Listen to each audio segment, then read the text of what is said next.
Black woman saved by a stranger. Turns out he was her CEO boss. A black woman is saved by a stranger during a terrifying robbery, and she thinks it's just a moment of kindness that changed her life. But days later, strange things start happening.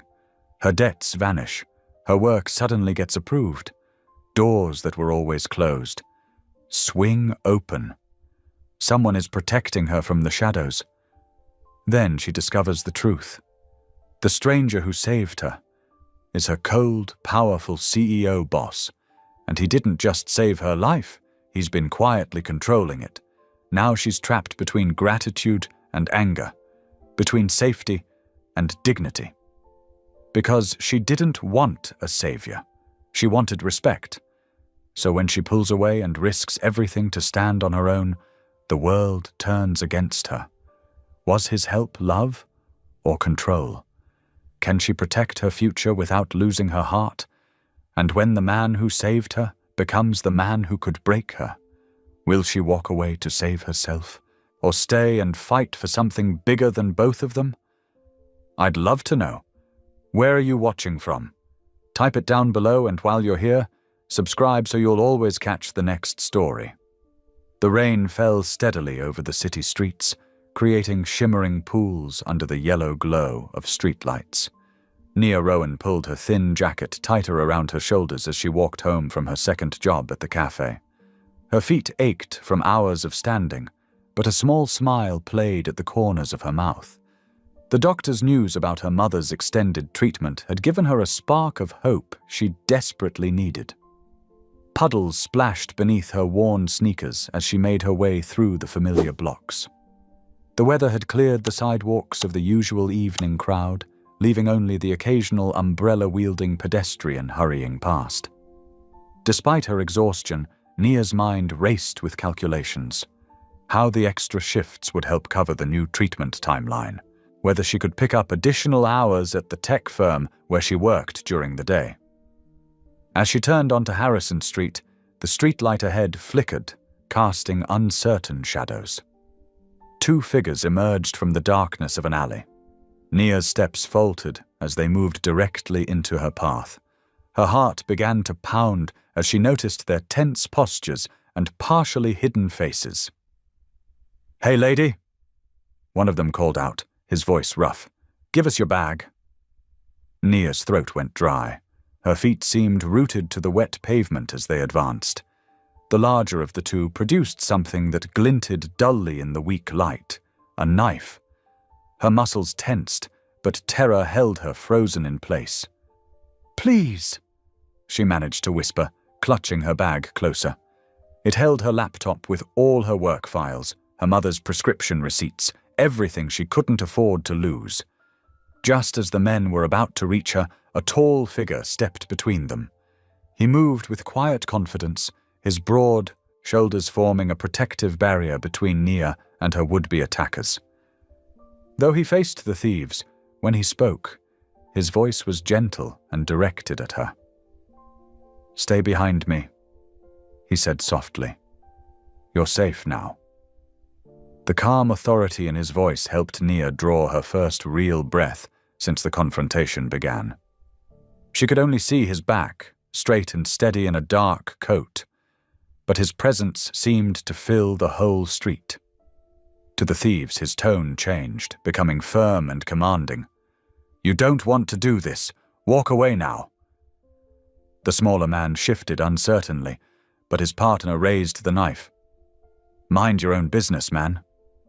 "This is my business," the stranger replied evenly. "There are cameras on that building behind you. Someone's already called the police. Make the smart choice." As if to confirm his words, another pedestrian across the street had their phone out, clearly dialing. A distant siren wailed. The would-be thieves exchanged glances.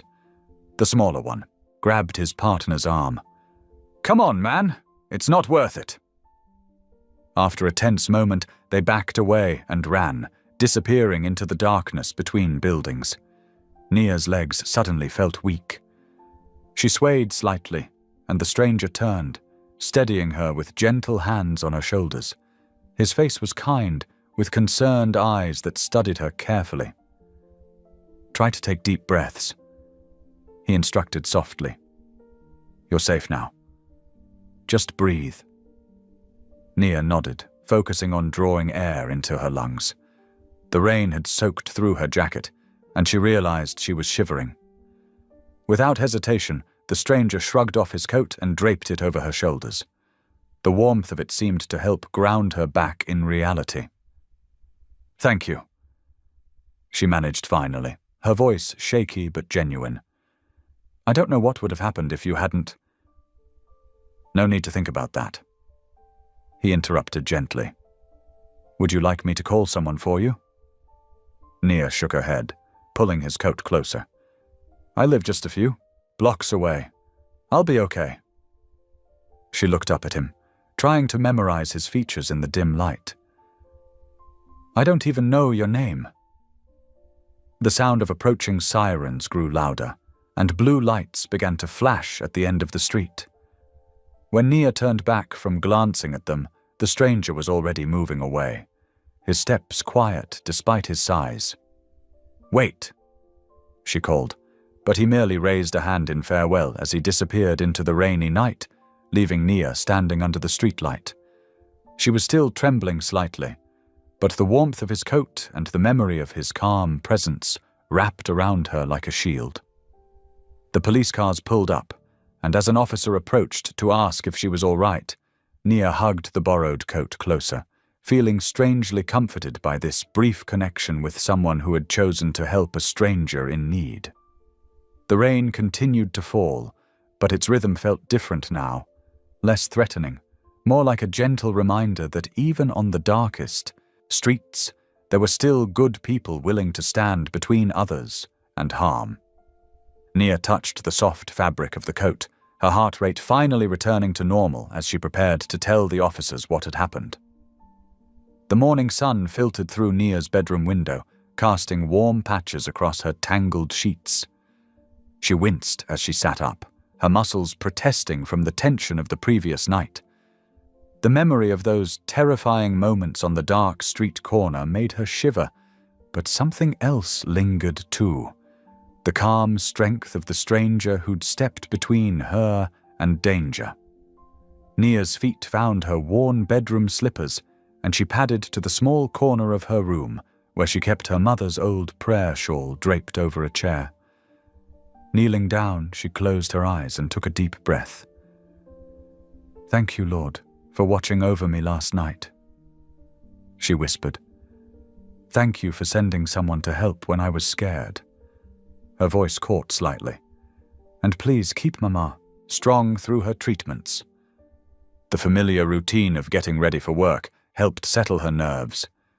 As she waited for her ancient coffee maker to finish sputtering, Nia caught herself touching the spot where the stranger's coat had rested on her shoulders. She'd been too shaken to really look at his face, but she remembered his gentle voice, how he'd stood so steady while her own knees could barely hold her up. "At least now I know there are still good people out there," she murmured to herself, pouring coffee into her travel mug. The tech firm's office buzzed with its usual morning energy when Nia arrived. She was setting up her workstation when her manager, Sarah, appeared at her desk with an unexpected smile. "Good morning, Nia. I've got great news," Sarah said, holding up a familiar-looking file. "Remember that project proposal you submitted 3 months ago? The one about streamlining our customer service protocols?" Nia's heart skipped. She'd almost given up on that proposal after weeks of silence. "Yes, of course." "Well, it's been approved. Full funding, and they want implementation to start right away." Sarah beamed. "I've already set up meetings with the department heads for this week. You'll be leading the rollout." Nia stared at her screen, trying to process this sudden turn of events. "Leading? But I'm just a junior analyst. Not anymore. This is your chance to shine, Nia. I've always known you had potential." Throughout the morning, Nia's email inbox filled with meeting invitations from senior managers who'd never acknowledged her before. Her proposal was being circulated among department heads, with notes of praise she'd never expected to see. When lunchtime came, Nia decided to check her banking app while eating her packed sandwich. She nearly choked when she opened her student loan account. Where there should have been a 5-figure balance, there was nothing but zeros. "This has to be a mistake," she muttered, refreshing the page several times, but the zero balance remained, along with a note confirming "account paid in full." Her hands trembled as she called the loan servicer. After 20 minutes on hold and several transfers, a representative confirmed what seemed impossible. Her entire student loan debt had indeed been paid off. "But how?" Nia asked, her voice barely above a whisper. "The payment was processed yesterday evening," the representative said cheerfully. "It appears to have been paid by a private foundation, but I don't have any additional details I can share." Nia spent the rest of her workday in a daze, trying to focus on her suddenly flourishing career while her mind kept circling back to the mysterious loan payment. When 5 o'clock came, she gathered her things and headed to St. Mary's Hospital for her daily visit with her mother.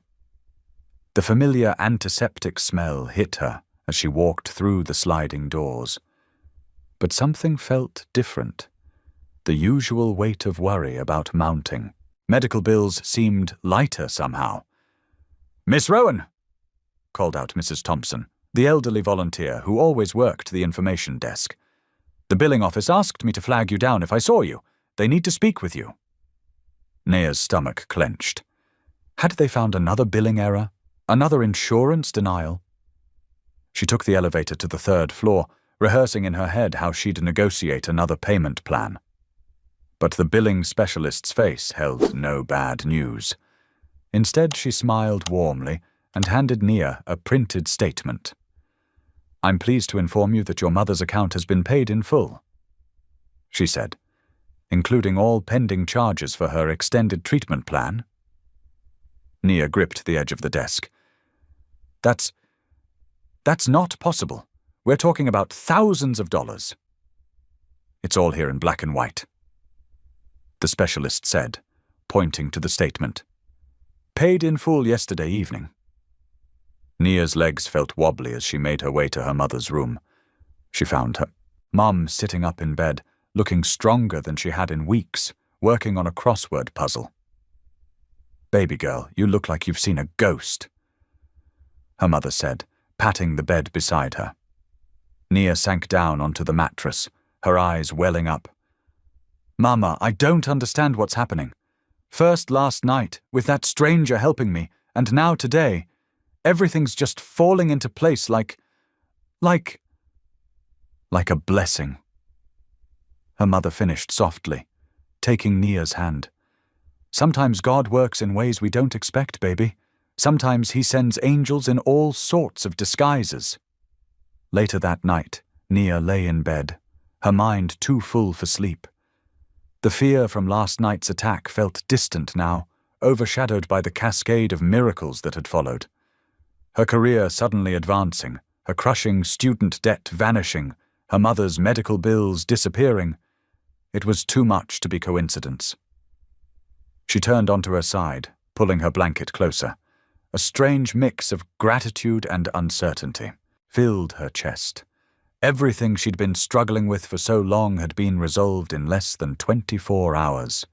It felt like answered prayers, yet the speed and scale of it all left her wondering.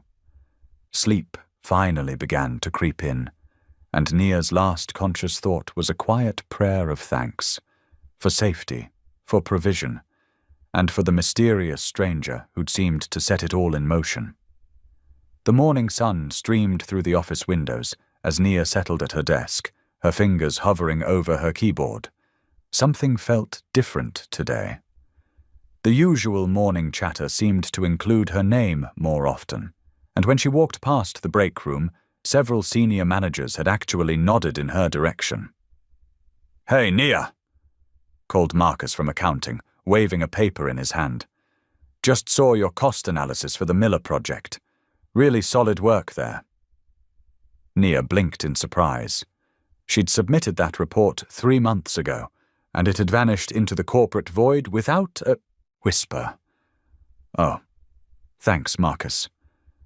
Opening her email, she found her inbox cluttered with meeting invitations and project threads she'd never been included in before. Her name appeared on distribution lists typically reserved for senior analysts. She rubbed her eyes, wondering if she was still asleep. Did you see you're on the Innovation Committee now?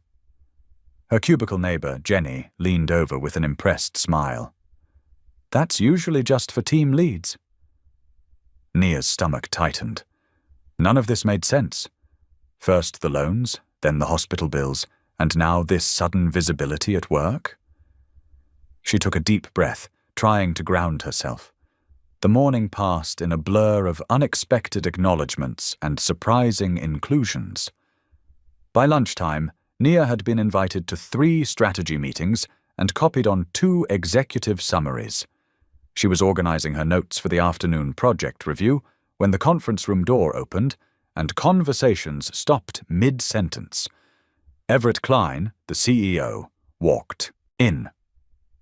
Nia had only seen him from a distance at company gatherings. He was tall, with broad shoulders and steel-grey eyes that seemed to take in everything at once.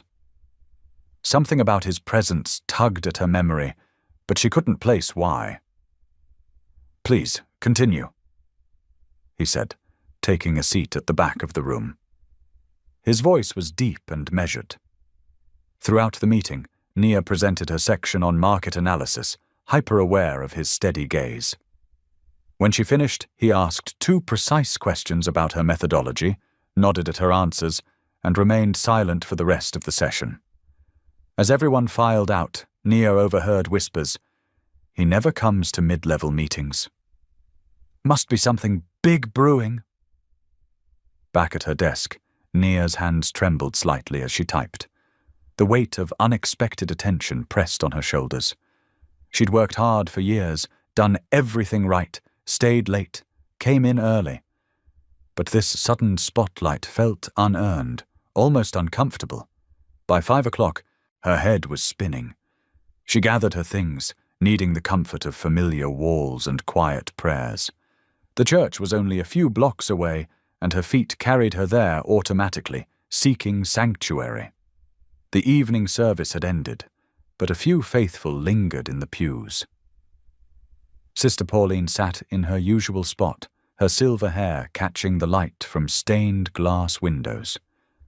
The elderly woman looked up as Nia approached, patting the space beside her with a knowing smile.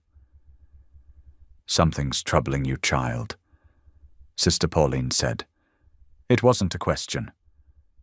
Nia sank onto the wooden bench, her shoulders dropping. "I don't understand what's happening, sister.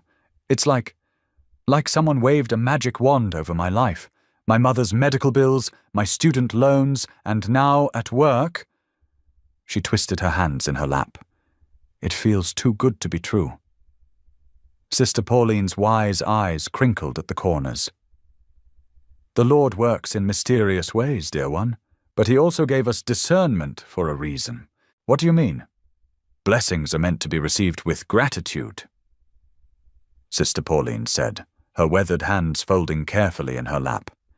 "But that doesn't mean we shouldn't examine their source. Sometimes help comes with strings attached, not all of them visible to the eye."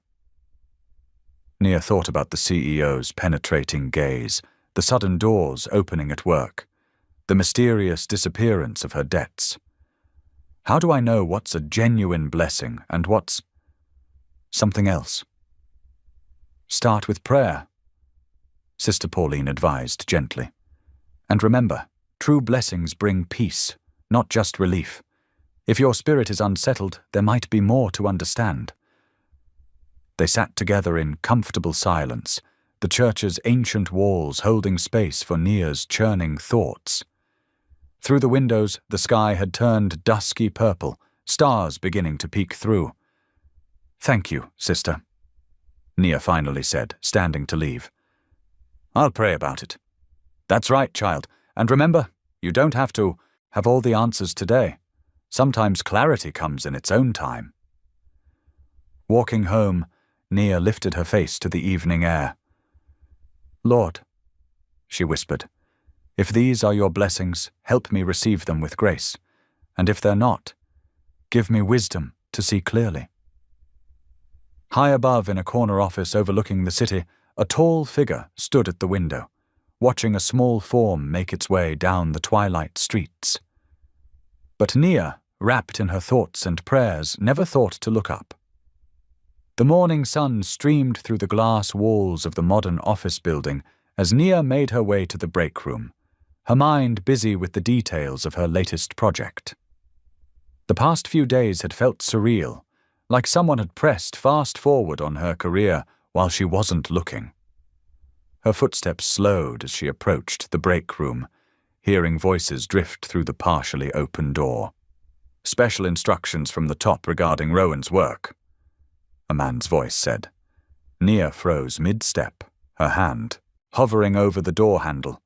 She recognized the voice as belonging to Marcus Chen, one of the senior VPs. "Yeah, and did you see how fast that loan thing went through? Never seen accounting move that quick." Another executive responded with a chuckle. Nia's heart began to pound. She backed away from the door, her throat suddenly dry. The paper cup she'd been holding crumpled slightly in her grip. Special instructions? Loan thing? The pieces started forming a disturbing puzzle in her mind. Back at her desk, Nia's fingers flew across her keyboard. She pulled up the approval chain for her recent project, something she hadn't thought to check in her excitement. There it was.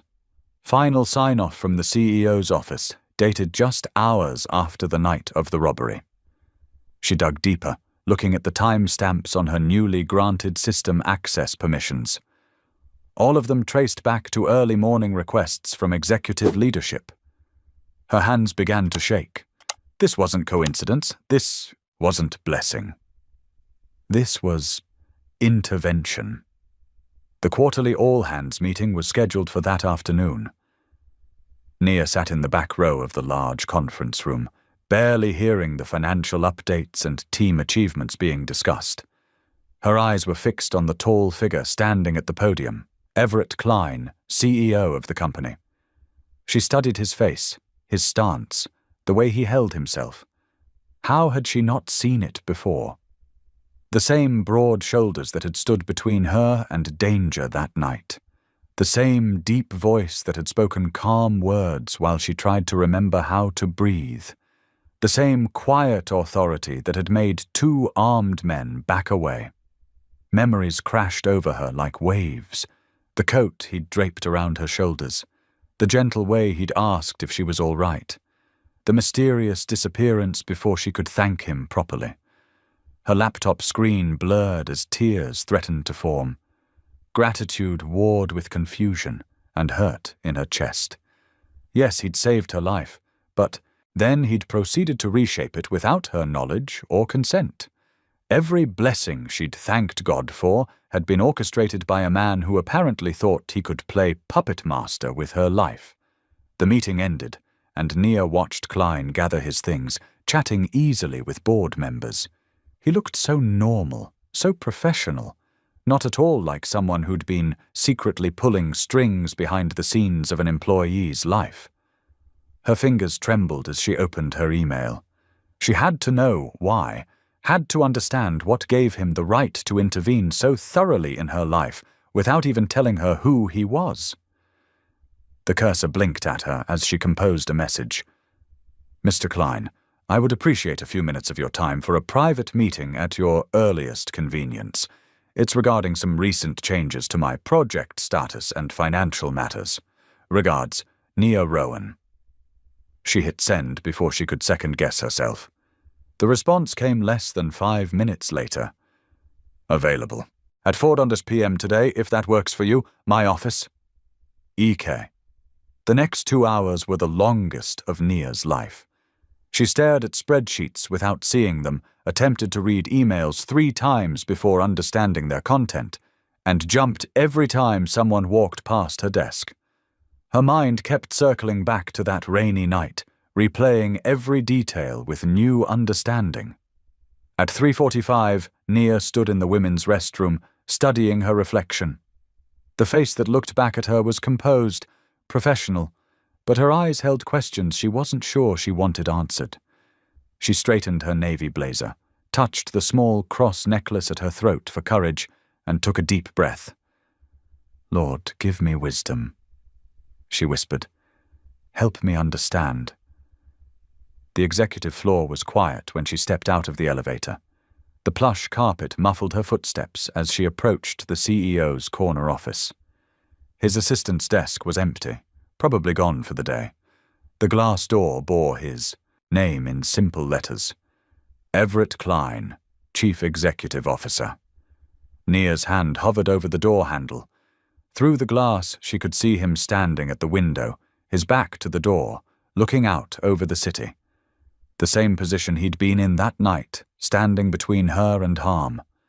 Only now, she wasn't sure if he was a protector or someone who had violated her trust in the most well-intentioned way possible. She knocked softly, watching as he turned. Their eyes met through the glass, and in that moment she saw recognition flash across his face. He knew that she knew. The careful distance he'd maintained these past days vanished in an instant of shared understanding. Nia opened the door, her heart thundering in her chest. The questions that had been building all afternoon pressed against her lips, demanding answers. But first she had to hear him say it, had to know for certain. "Mr. Klein," she said, proud that her voice remained steady. "Thank you for meeting with me." He gestured to one of the chairs in front of his desk, his expression unreadable. "Please sit down, Ms. Rowan." The leather chair creaked softly as she sat, her spine straight, hands folded in her lap. The office was quiet enough that she could hear the soft hum of the building's ventilation system. Through the floor-to-ceiling windows, the late afternoon sun cast long shadows across the polished surface of his desk. The moment stretched between them, heavy with unspoken words and unanswered questions. Nia could feel the weight of truth pressing down, waiting to be acknowledged. Everything she'd believed about the past few days' blessings hung in the balance. She just needed to find the courage to speak the words that would change everything. Nia's heels clicked against the polished floors of the executive wing, each step echoing her racing heartbeat. The morning sun streamed through floor-to-ceiling windows, casting long shadows across the corridor. She smoothed her navy blazer, drew in a deep breath, and knocked on the heavy wooden door marked Everett Klein, CEO. "Come in," called a familiar voice, too familiar now. She stepped into the spacious corner office, her fingers clasped tightly together. Everett stood behind his desk, tall and composed in a charcoal suit. Their eyes met, and recognition flickered between them like electricity. "Ms. Rowan," he said softly, "please, have a seat." Nia sat in one of the leather chairs facing his desk, her back straight, her expression carefully neutral. "Thank you for meeting with me, Mr. Klein." Everett moved around his desk and leaned against it, closer to her, but still maintaining a respectful distance. "I think we both know why you're here." "It was you that night," Nia said, her voice steady despite the tremor in her hands. "You were the stranger who helped me during the robbery." He nodded slowly. "Yes. And everything else? My loan, my mother's medical bills, my sudden career advancement?" The words tasted bitter in her mouth. Everett's expression softened. "After that night, I couldn't stop thinking about what you'd been through, the fear in your eyes, the way you were trying to be so brave." He ran a hand through his dark hair. "I have resources, influence. I couldn't just walk away knowing you were struggling." "So you investigated me?" Nia's voice cracked slightly. "Looked into my personal finances, my family situation. I wanted to help."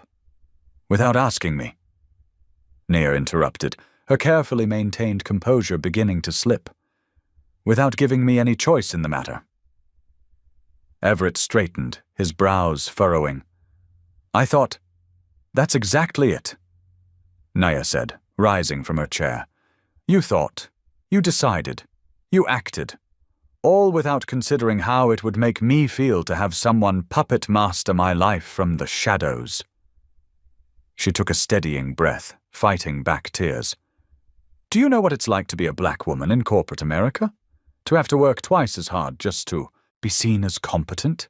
To constantly prove yourself worthy of being in the room?" Everett's face fell. "I never meant to undermine, but you did," Nia said firmly. "Every approval, every mysterious payment, every orchestrated opportunity, they weren't earned. They were handed down like charity from on high. Do you know what that does to someone's dignity?" She paced the office, her emotions finally spilling over. "I needed help that night, yes. And I'm grateful you were there. But what came after?" She shook her head. "I wanted to be respected, Mr. Klein. Not rescued.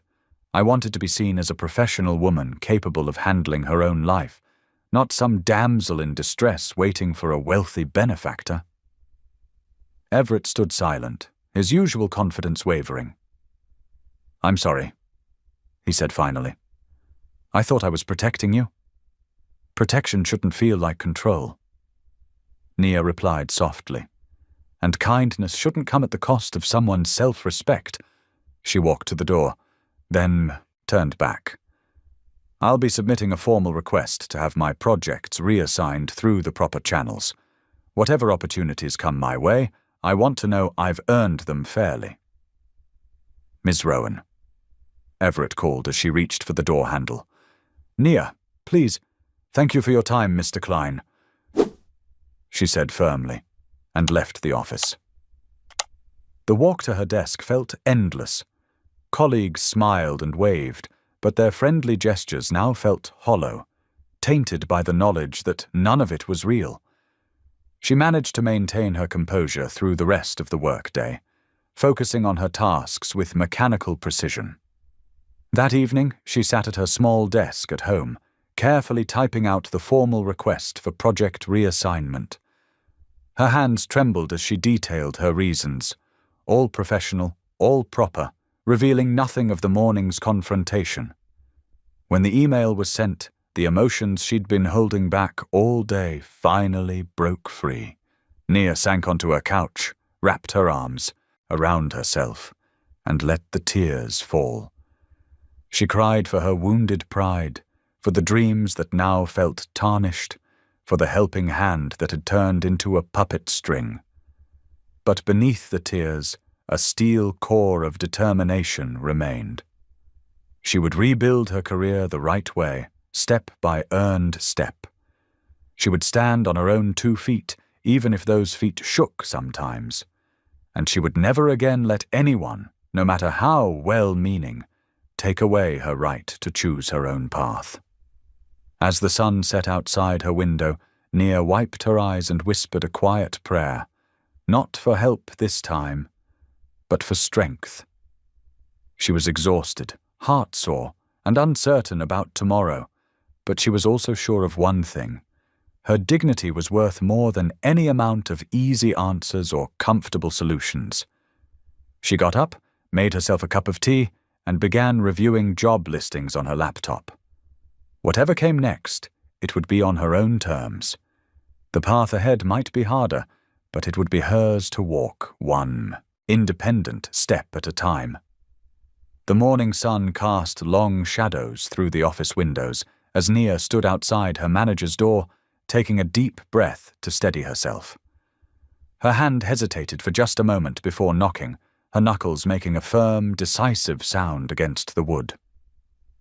"Come in," called Marcus Chen, her direct supervisor. Nia stepped into his office, her spine straight and her voice clear.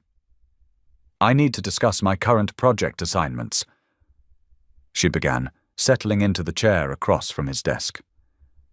Marcus looked up from his computer screen, his expression curious. "Is everything all right? The executive team has been very pleased with your work lately." That's actually what I wanted to talk about. Nia folded her hands in her lap to keep them from fidgeting. I appreciate the opportunities I've been given, but I want to earn my way forward on my own merit. No special treatment, no executive fast-tracking. Marcus leaned back in his chair, studying her carefully. That's unusual? Most people wouldn't turn down this kind of career boost. I know. But I need to know that every step forward is because of my own work, not because someone else pulled strings.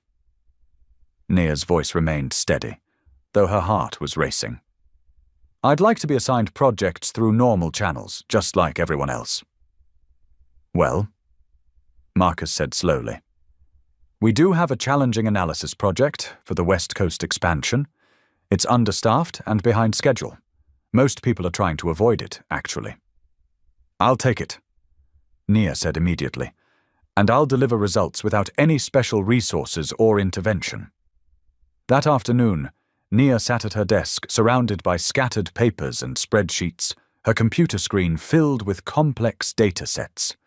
The West Coast project was even more challenging than she'd anticipated, but she felt a fierce determination as she dug into the work. Colleagues walked past her desk, some throwing curious glances her way.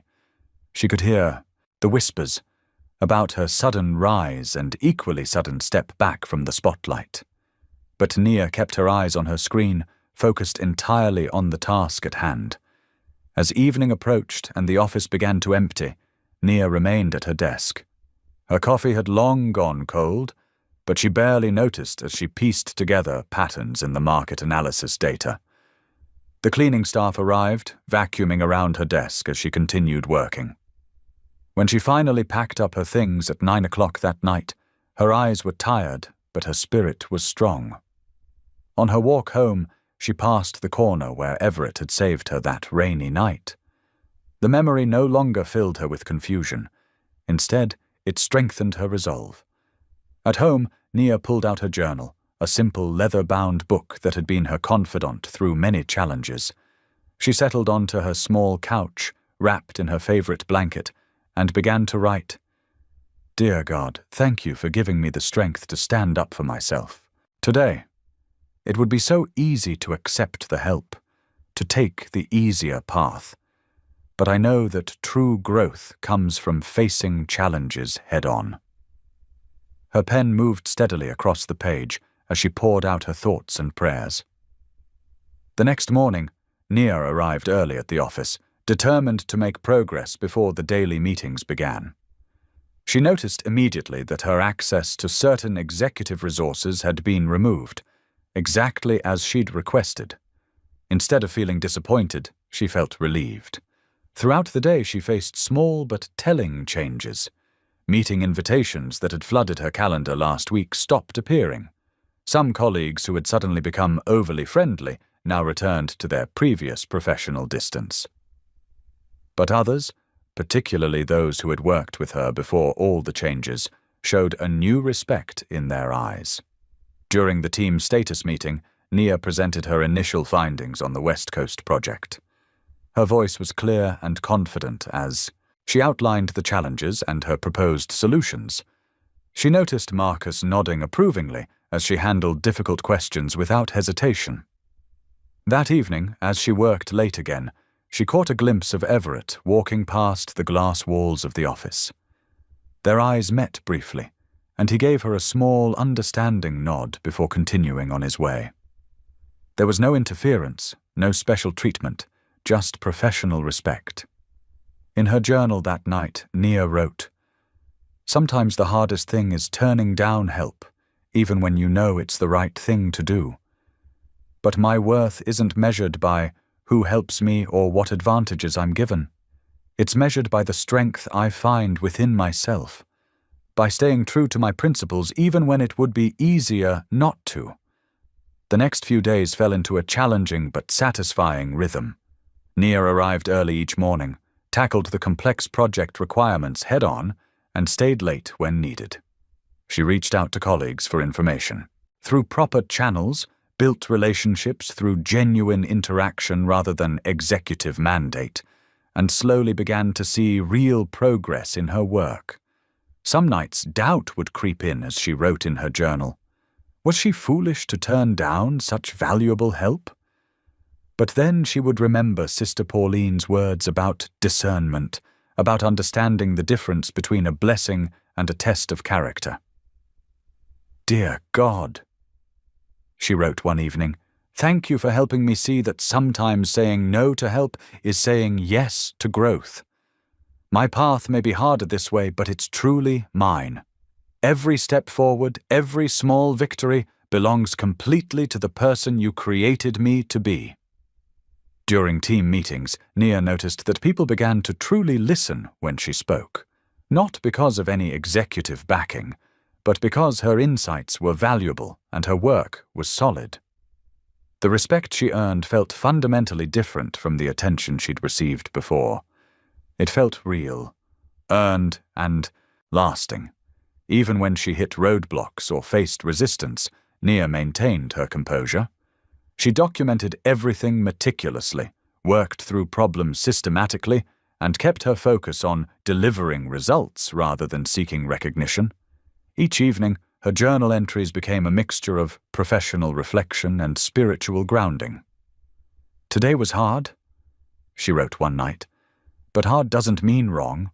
Every challenge I face on my own makes me stronger. Every obstacle I overcome proves that I am capable. My worth isn't in the help I receive, but in the person I am becoming." The morning sun streamed through the office windows as Nia sat at her desk, surrounded by stacks of reports and spreadsheets. Her fingers flew across the keyboard, determination evident in every keystroke. The past few days had been challenging, but there was something empowering about doing things the right way, the hard way. "Hey, Nia," called Marcus from the next cubicle. "Those numbers you ran, for the Wilson account. Marketing wants to use them in their next campaign. Said it was exactly what they needed." A small smile crossed her face. This was earned recognition, not engineered approval.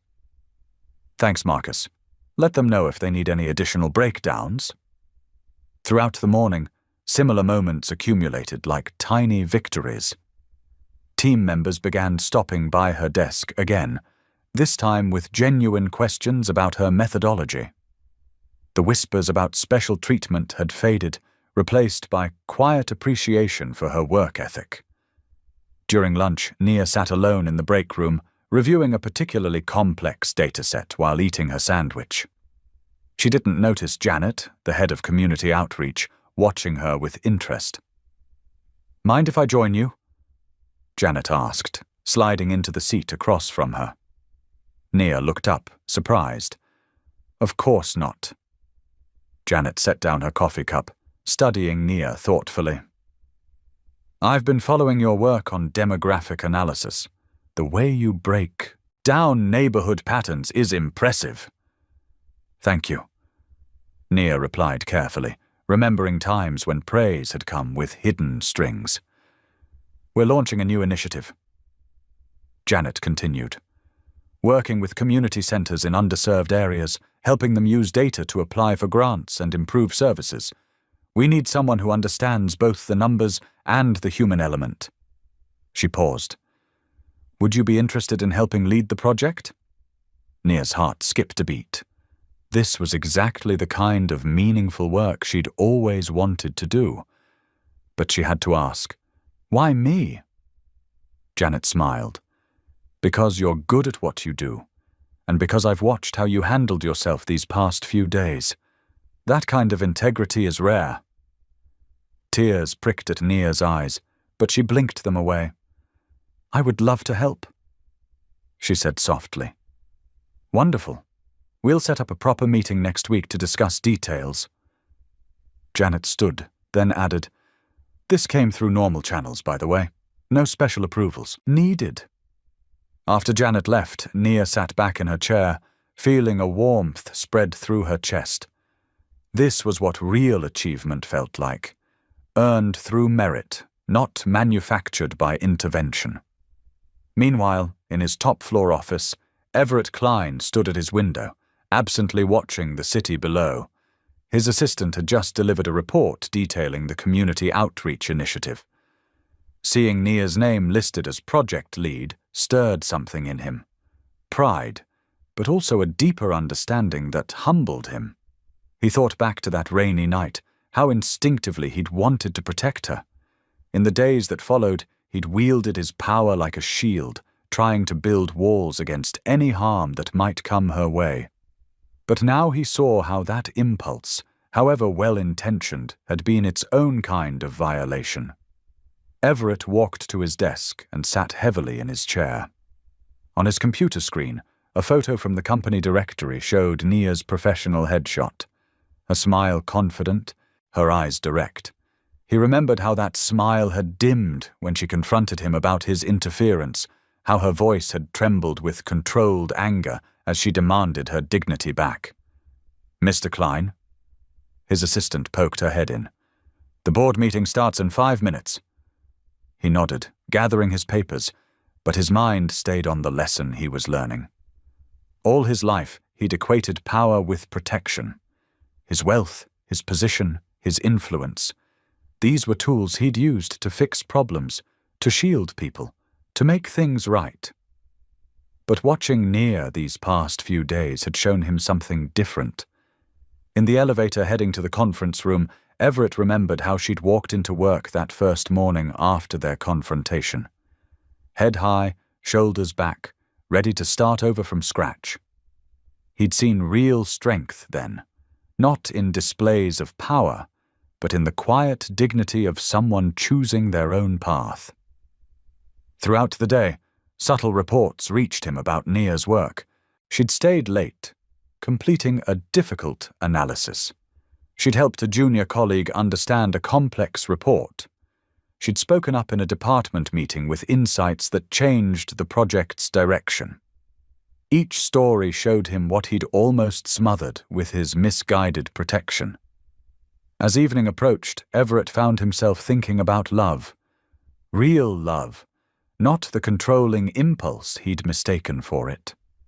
Real love, he was beginning to understand, meant respecting someone's right to face their own challenges. It meant trusting their strength instead of trying to be their strength. He watched through his office window as employees began leaving for the day. Nia emerged from the building below, walking with purpose toward the bus stop. No car service today, no special arrangements, just a capable woman making her way in the world on her own terms. The sight filled him with an unfamiliar mixture of admiration and regret. He'd tried to play savior and ended up learning about true strength instead. Power could protect someone for a moment, but it couldn't, shouldn't, try to shield them from living their own life. "Sir," his assistant's voice came through the intercom. "Your next appointment is here." "Thank you," he replied, turning from the window. As he prepared for his meeting, Everett felt something shift inside him, a new understanding taking root. True love, he realized, wasn't about control at all. It was about respect, about holding space for someone's journey without trying to direct it. The realization hit him with the force of truth. In trying to protect Nia, he'd almost diminished the very strength that made her who she was. The same strength that now, ironically, was teaching him what real power looked like. Not the power to control, but the power to stand tall in one's own truth. The setting sun cast long shadows through the glass walls of the office building's lobby. Nia gathered her papers from the Community Data Initiative meeting, tucking them carefully into her leather portfolio. The meeting had gone well. Her research on technological access in underserved neighborhoods had resonated with community leaders and fellow team members alike. Her heels clicked against the polished floor as she walked toward the exit, her mind already racing with ideas for implementation. The lobby was nearly empty at this hour, quiet except for the gentle hum of the central air system and the distant sound of a vacuum cleaner somewhere on another floor. She didn't notice him at first. Everett Klein stood near the security desk, his suit jacket draped over one arm, speaking quietly with the evening guard. When he turned and their eyes met, Nia felt her steps falter slightly. She hadn't been this close to him since that day in his office when she'd told him how his interference made her feel. The guard nodded goodnight and moved away, leaving them alone in the vast lobby. Nia straightened her spine and continued walking, planning to offer a polite but distant greeting as she passed.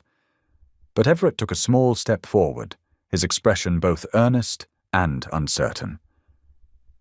"Ms. Rowan," he said softly. "Do you have a moment?" Nia paused, clutching her portfolio like a shield. "Yes, Mr. Klein." He moved closer, but maintained a respectful distance. The setting sun caught his face, highlighting the tired lines around his eyes and mouth. "I've been wanting to speak with you about everything that happened." Nia's heart beat faster, but she kept her voice steady. "I appreciate that, but it isn't necessary. We've both moved forward." "Please," he said, and something in his tone made her really look at him. Gone was the confident CEO who thought he could fix everything with money and power. Instead, she saw someone who seemed to be struggling to find the right words. "I need to apologize properly." She glanced at the exit, then back at him. After a moment's consideration, she nodded once.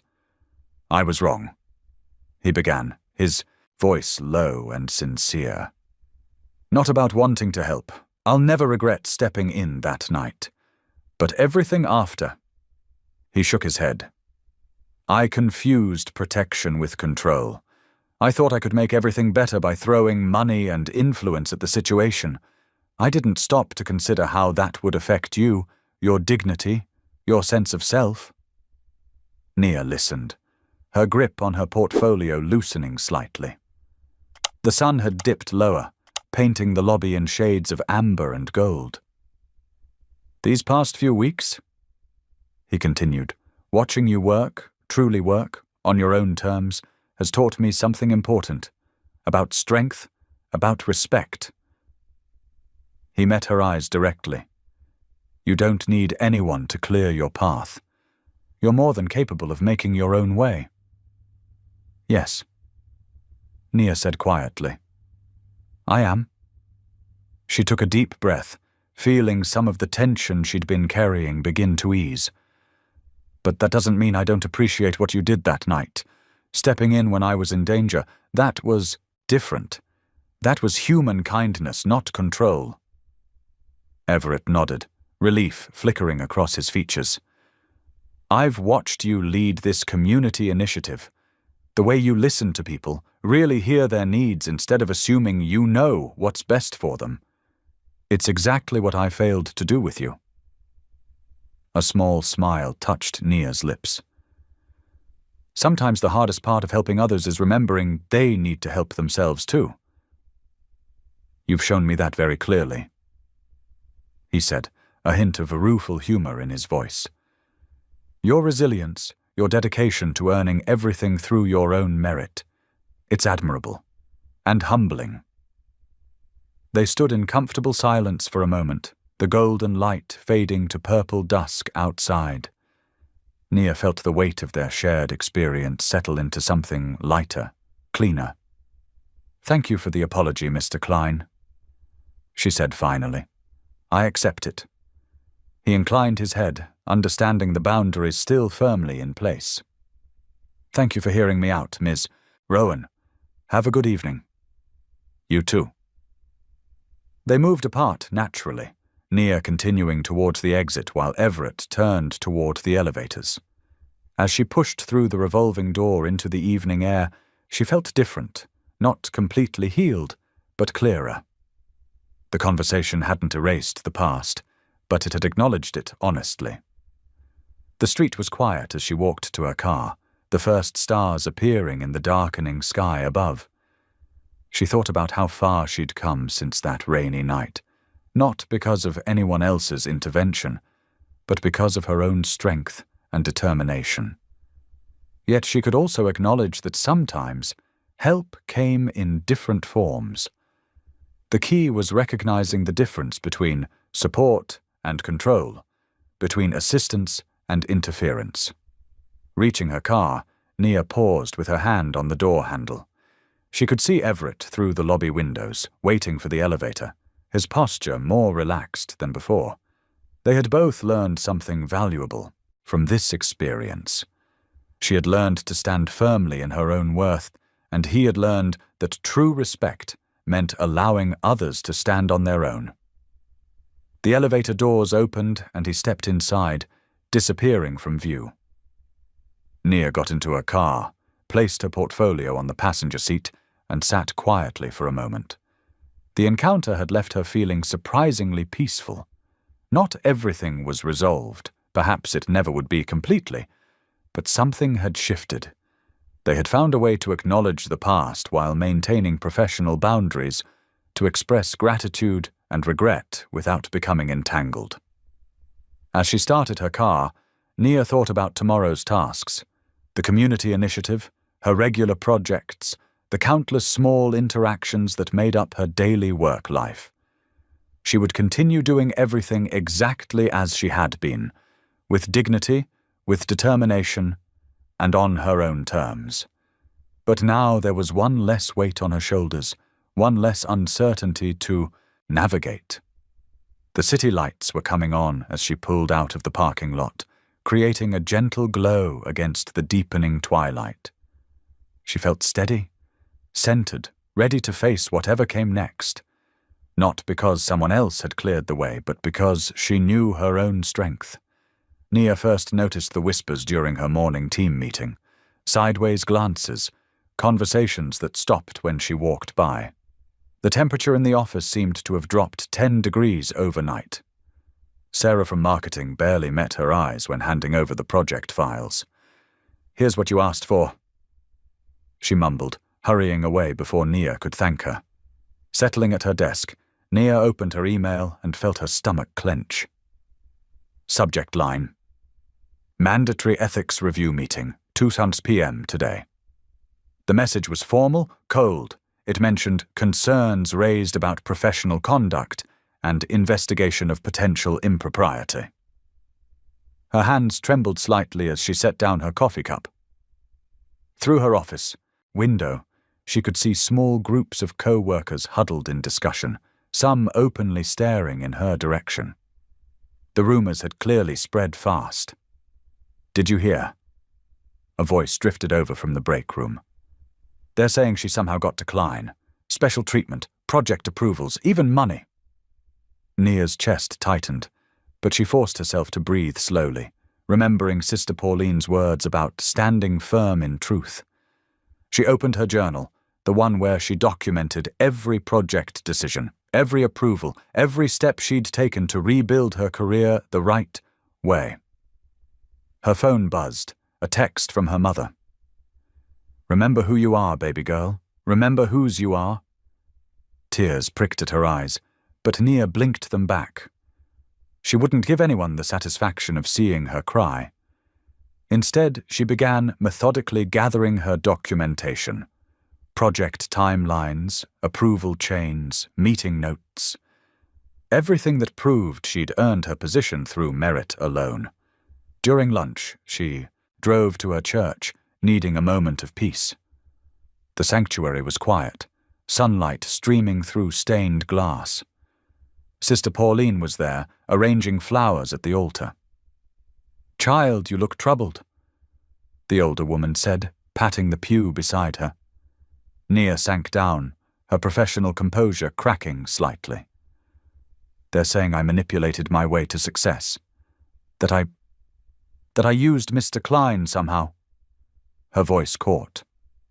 "Everything I've worked for, every boundary I've set, they're twisting it all around." Sister Pauline's weathered hand covered hers. "The truth has a way of standing firm when everything else falls away. You know who you are. More importantly, God knows who you are." "I'm scared," Nia admitted quietly. "I've worked so hard to do things the right way, to earn respect honestly." "Fear is natural," Sister Pauline said, "but don't let it rule you. You have something stronger than fear. You have faith, integrity, and the power of truth. Back at the office, Nia straightened her jacket and walked tall past the whispers. She organized her documentation chronologically, adding notes about each decision's context and justification. When her computer chimed at 1:45 p.m., she gathered her materials and headed to the conference room. The ethics committee, 3 senior managers and HR, sat waiting. Their faces were carefully neutral. Nia noticed Everett wasn't present, and she was grateful. This was her battle to fight. "Ms. Rowan," the head of HR began, "serious concerns have been raised about potential impropriety in your rapid advancement and project assignments. There are allegations of manipulation of leadership for personal gain." Nia met their eyes steadily. "I understand, and I'm prepared to address each concern with full documentation." For the next hour, she walked them through every project, every decision, every achievement. Her voice remained clear and professional as she showed how each success was earned through merit, how she had specifically requested normal channels and refused special treatment. "Additionally," she said, opening her final folder, "I have emails showing where I formally requested reassignment of projects that I felt had been inappropriately fast-tracked. I believed then, as I do now, that true success must be earned with integrity." The committee members exchanged glances. The HR director leaned forward. "Ms. Rowan, why didn't you come to us when you first suspected preferential treatment?" "I handled it directly and professionally with all parties involved," Nia replied. "I took immediate steps to correct the situation and have since worked exclusively through standard procedures. Every project outcome, every deliverable, every success has been achieved through proper channels and documented work." She could feel exhaustion creeping in, but she kept her spine straight, her voice steady. The weight of her mother's faith, Sister Pauline's wisdom, and her own hard-won dignity gave her strength. "Furthermore," she continued, "I would welcome any additional review of my work products and decision processes. I have nothing to hide and everything to prove." The questioning continued, probing and thorough. Nia answered each query with calm clarity, even as the afternoon light faded to evening. She didn't mention Everett's initial intervention or the mugging. Those details weren't relevant to her professional conduct since then. When the meeting finally ended, Nia gathered her materials with steady hands. The committee would review everything and reach their conclusions soon. She had done all she could, presented her truth, stood her ground, maintained her dignity. Walking back to her desk, she heard the whispers start again, but this time she held her head high. Let them talk. She knew who she was, what she had earned, and how she had earned it. Her worth wasn't determined by rumors or others' assumptions. At her desk, she found a small note from her team's junior analyst. "We believe in you, Ms. Rowan." The simple show of support brought a warm smile to her face. Nia packed up her things as the office emptied for the day. Tomorrow would bring what it would bring. But tonight she would go home, pray with her mother, and rest in the knowledge that she had faced this challenge with grace and truth. The security guard nodded respectfully as she left the building. "Keep your head up, Ms. Rowan." "Always," she replied softly, stepping into the evening air. The sky was painted in deep purples and golds, reminding her of Sister Pauline's words about truth standing firm. Whatever the outcome, she had remained true to herself and her principles. That was a victory no rumor could take away. The afternoon sun cast long shadows through the glass-walled conference room as Nia smoothed her navy blazer and took her seat before the ethics review panel. 3 senior executives sat across from her, their faces neutral but scrutinizing. Her heart hammered against her ribs, but she kept her shoulders straight and her expression composed. A quiet murmur rippled through the room as Everett Klein entered, taking a seat near the back. His presence drew curious glances, but he simply nodded to the panel and said, "I'm here to ensure Ms. Rowan receives the same fair process as any employee would." Nia felt a complex mix of emotions at his words. Gratitude that he hadn't tried to intervene behind the scenes, yet lingering wariness about his presence. She took a deep breath and focused on the manila folder containing her documentation. "Ms. Rowan," began Patricia Chen, the head of HR, "serious concerns have been raised about your rapid advancement and project approvals. We need to address allegations of improper influence." Nia's voice remained steady as she opened her folder. "I understand, and I welcome the chance to present the facts."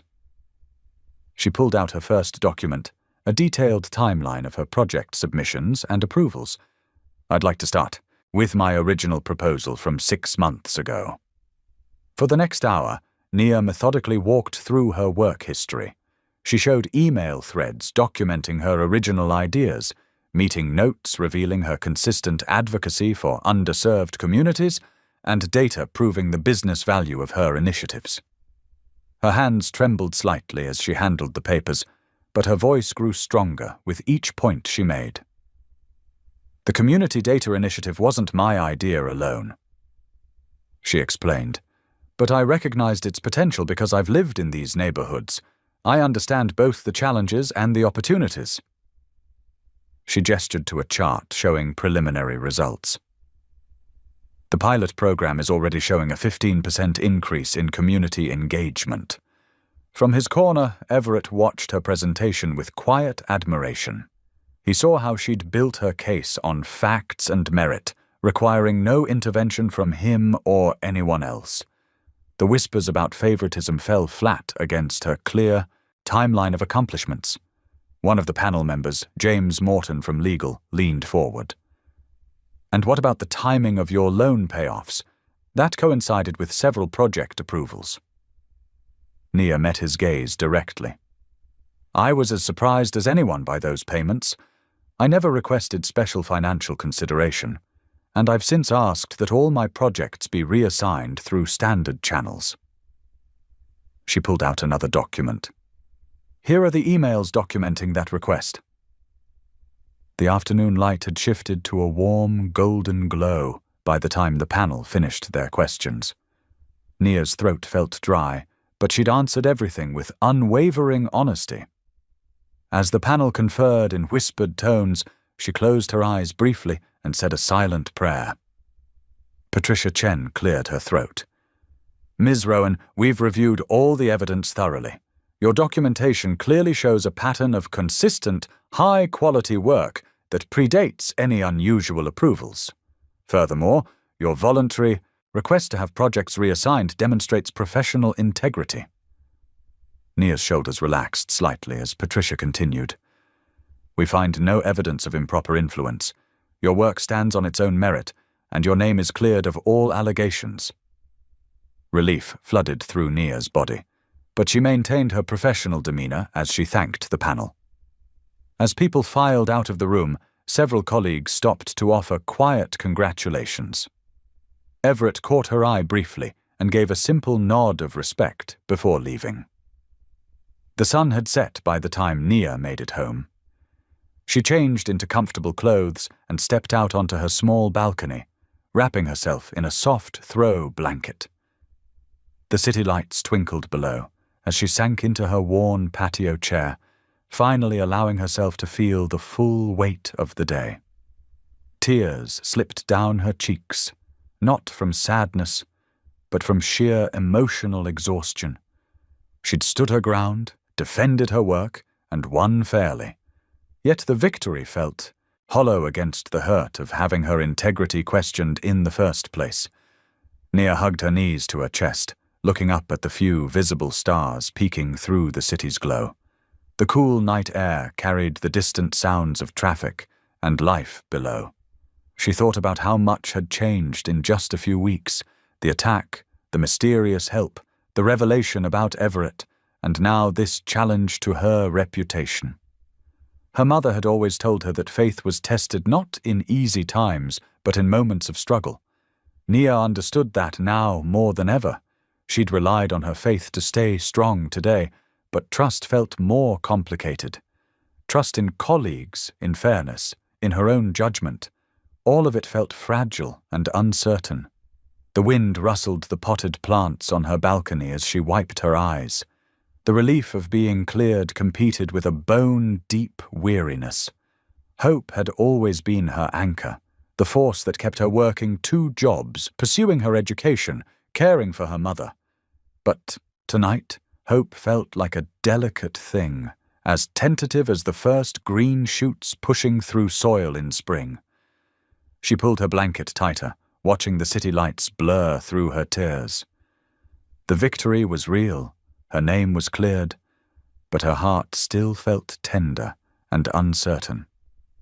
She didn't know if she could trust hope to guide her forward again without fear of being hurt or disappointed. The morning sunlight streamed through the office windows, casting long shadows across the conference room table. Nia sat straight-backed in her chair, hands folded neatly in her lap as she listened to Patricia Chen address the gathered team members. Following yesterday's review, and in light of the Community Data Initiative's success, we're implementing some organizational changes, Patricia announced, her voice carrying clear authority. She smiled warmly at Nia. Ms. Rowan has demonstrated exceptional leadership capabilities and analytical insight. The pilot program's results speak for themselves. Nia watched as Patricia clicked through several slides showing the initiative's impact. Increased community participation, improved data collection, and positive feedback from neighborhood leaders. These were results Nia had worked hard to achieve, long before any special attention or help. Therefore, Patricia continued, we're creating a new position, Director of Community Analytics and Engagement. This role will oversee the expansion of the pilot program across all our target neighborhoods. She paused, turning to face Nia directly. Ms. Rowan, we'd like to offer you this position, based purely on your demonstrated abilities and achievements. The room fell quiet. Nia felt a warm glow of pride spread through her chest, not the uncomfortable flush of receiving unearned attention, but the deep satisfaction of recognition properly won. She noticed several colleagues nodding in approval, including some who had seemed skeptical just days before. Thank you, Nia replied, her voice steady and clear. I'd be honored to accept the position and continue building on what we've started. After the meeting, colleagues stopped by her desk to offer genuine congratulations. This time, their words felt different, based on respect rather than speculation about favoritism. Even James from legal dropped by to shake her hand, his previous suspicion replaced by professional regard. By early afternoon, Nia had wrapped up her immediate tasks and headed to the hospital to visit her mother. The familiar antiseptic smell greeted her as she walked down the corridor, but today it didn't seem as harsh. She carried a small bouquet of yellow daisies, her mother's favorites, and the weight of good news in her heart. Her mother was sitting up in bed, working on a crossword puzzle when Nia entered. "There's my girl," she said, her face lighting up. "You're practically glowing today." Nia arranged the daisies in a vase by the window before settling into the chair beside the bed. "I got some news today, Mama." She shared the details of the promotion, watching her mother's eyes grow bright with pride. "Now that's what I call a blessing earned," her mother said, reaching for Nia's hand. Her grip was weak, but warm. "Tell me more about this program you're running." For the next hour, Nia explained the initiative, describing how it would help communities like the one she'd grown up in. Her mother listened intently, asking thoughtful questions and offering insights from her years of community involvement before her illness. "You know what this reminds me of?" her mother said finally, setting aside her water cup. "Remember when you were in middle school and that teacher told you you weren't ready for advanced math?" Nia nodded, remembering the sting of that moment. "But instead of getting angry or giving up, you just kept doing your work, showed up every day with your assignments perfect, raised your hand with all the right answers until they couldn't ignore your ability anymore." Her mother's eyes crinkled with pride. "That's what I call strength with grace. I learned it from you, Mama," Nia said softly. "The way you always handled things at church, in the neighborhood, never letting anyone push you around, but never losing your dignity either." Her mother squeezed her hand. "Strength and grace aren't opposites, baby. They're partners, like your left hand and your right. You need both to hold on to what matters." Nia felt something settle in her chest, like puzzle pieces clicking into place. The uncertainty that had plagued her these past weeks began to fade. She realized she didn't need to choose between being strong and being gracious, between accepting help and maintaining dignity. "I think I finally understand what you've been trying to teach me all these years," Nia said, smoothing her mother's blanket. "About standing firm in who you are while keeping your heart open." Her mother nodded, wisdom deep in her tired eyes. "Sounds like you found your footing again." And she had. For the first time since that rainy night of the attack, Nia felt truly grounded. Her success wasn't built on someone else's intervention or protection. It was founded on her own abilities, her own hard work, her own grace under pressure. She had earned every step forward, and that knowledge felt like solid ground beneath her feet. They spent the rest of the visiting hours talking about plans for the program, sharing memories, and working together on the crossword puzzle. When the nurse came to check vitals, Nia gathered her things, kissing her mother's forehead before leaving. "I'm proud of you, baby," her mother said as Nia reached the door. "Not just for the promotion, but for how you've handled everything. You've shown them exactly who you are." Nia smiled, feeling centered and whole. The sunlight through the hospital windows felt warm on her face, and her steps were sure as she walked down the corridor. She had found her balance, not lifted by someone else's hands, but standing firmly on her own 2 feet, ready to move forward with both strength and grace. The afternoon light slanted through the windows of the modern office building, casting long shadows across the polished floors. Nia sat at her desk, reviewing the final paperwork for her new leadership position. Her dark curls were pulled back neatly, and her posture reflected both exhaustion and pride from the events of the past few days. A gentle knock on her office door made her look up. Everett Klein stood in the doorway, his tall frame somewhat less imposing than usual. He wasn't wearing his usual suit jacket, and his sleeves were rolled up to his elbows, a rare sight that made him appear more human than CEO. "Do you have a moment?" he asked, his voice quieter than his usual authoritative tone. "Not as your CEO, but just as myself." Nia's hand stilled on her keyboard. She took a deep breath, centering herself before nodding. "Come in." Everett stepped inside, but didn't immediately sit down. Instead, he moved to the window, gazing out at the city skyline for a moment before turning to face her. "I've been doing a lot of thinking," he began, running a hand through his dark hair, a gesture that spoke of uncertainty, so unlike his usual confident demeanor. "I want to apologize again," he continued, "but not for what you might think." He finally sat down in one of the chairs across from her desk, leaning forward slightly. "I'm not sorry I helped that night. I would do that again in a heartbeat. Not because you're weak, but because everyone deserves help when they're in danger." Nia's fingers curled around her pen, her knuckles whitening slightly. But I am deeply sorry for what came after." His voice carried a weight of genuine regret.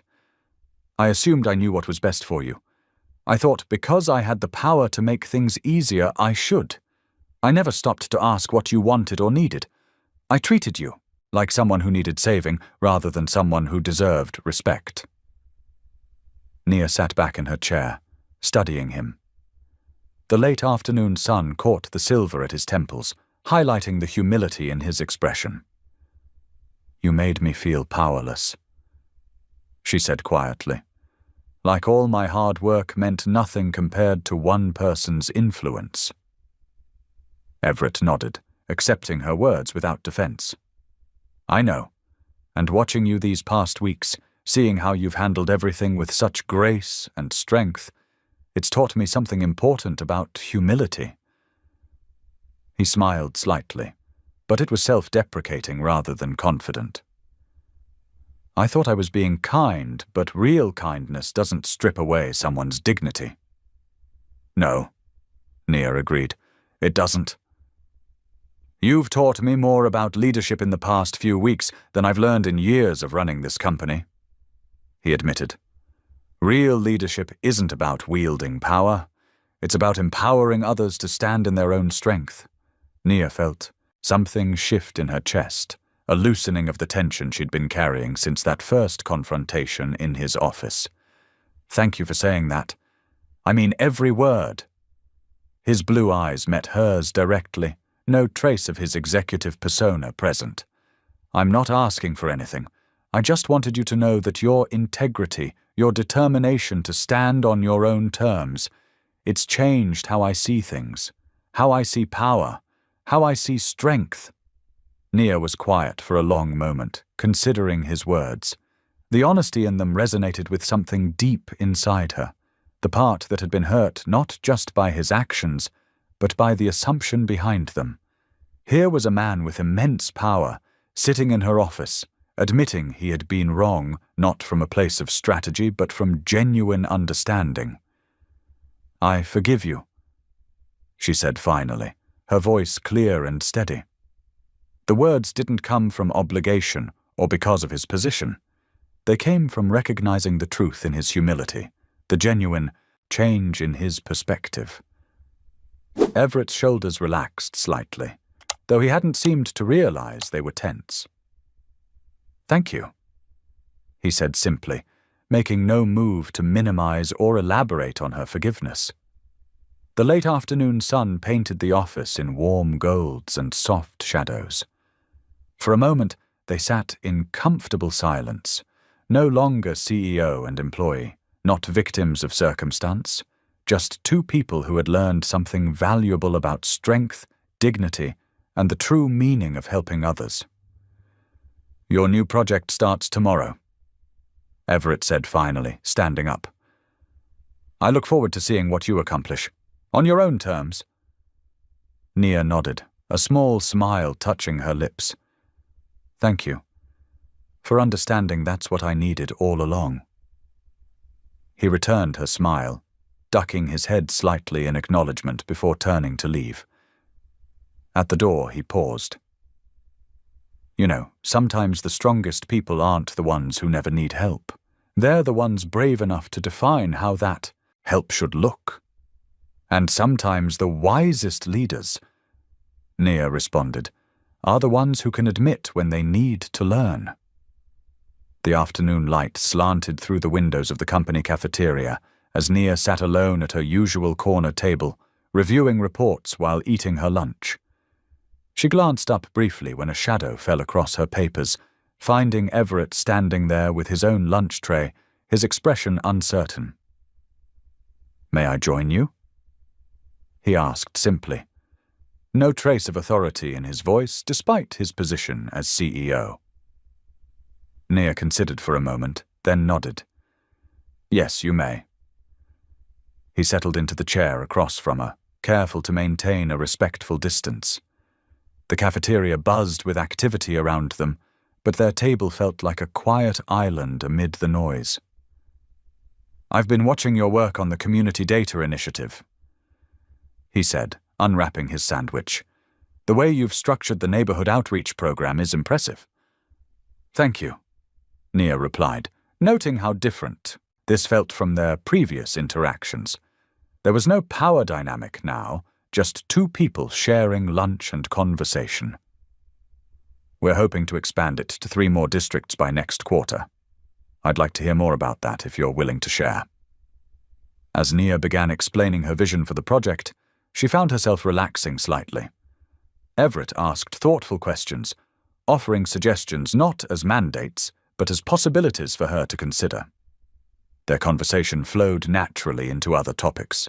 Books they'd read, experiences that had shaped them, the challenges of balancing ambition with compassion.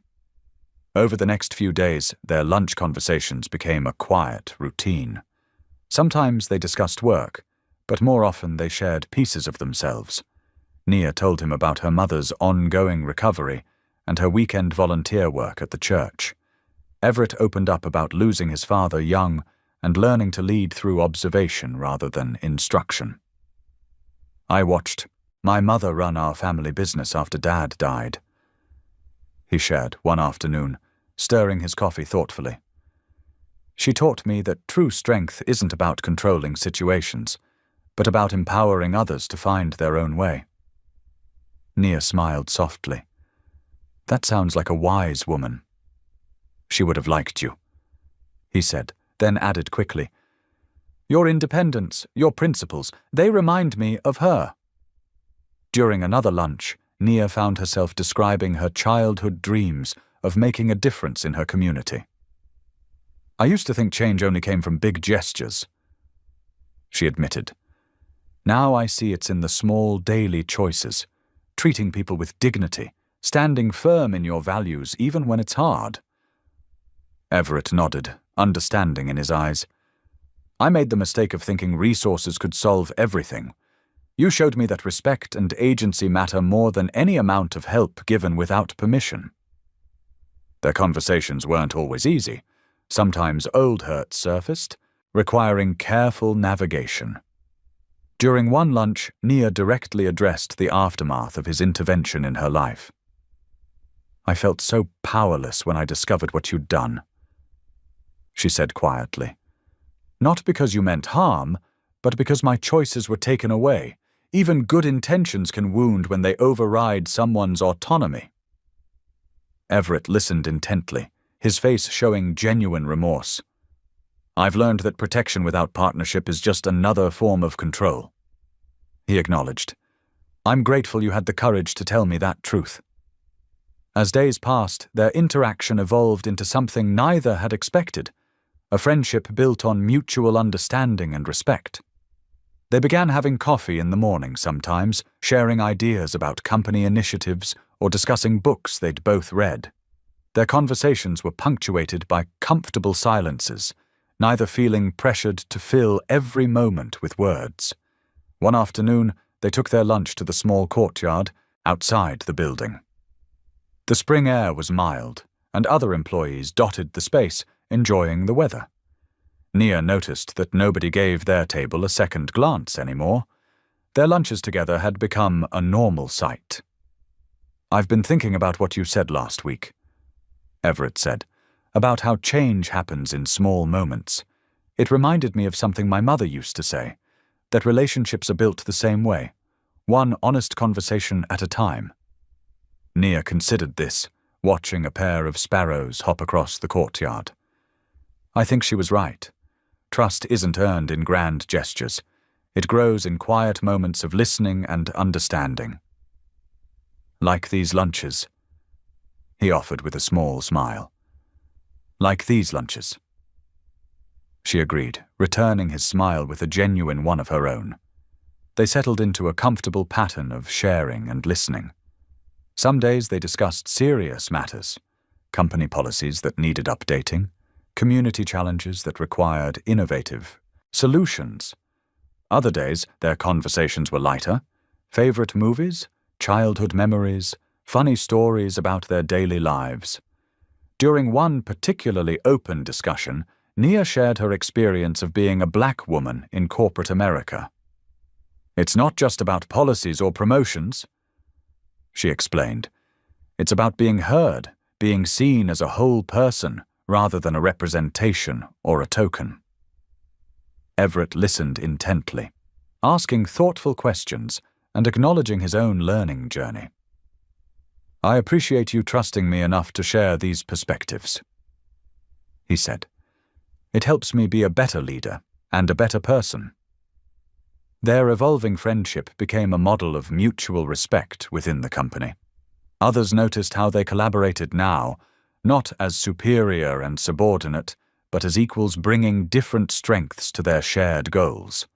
In meetings, they built on each other's ideas naturally, their previous tension replaced by professional harmony. One morning, as they sat in the courtyard with their coffee, Nia realized how far they'd come from that first confrontation in his office. The man beside her was no longer the CEO who had tried to fix her life, but a friend who had learned to listen and understand. And she was no longer the woman fighting for her dignity. She was simply herself, comfortable in both her strength and her ability to accept genuine friendship. "Thank you," she said suddenly, breaking their comfortable silence. "For what?" "For learning with me. For being willing to change and grow.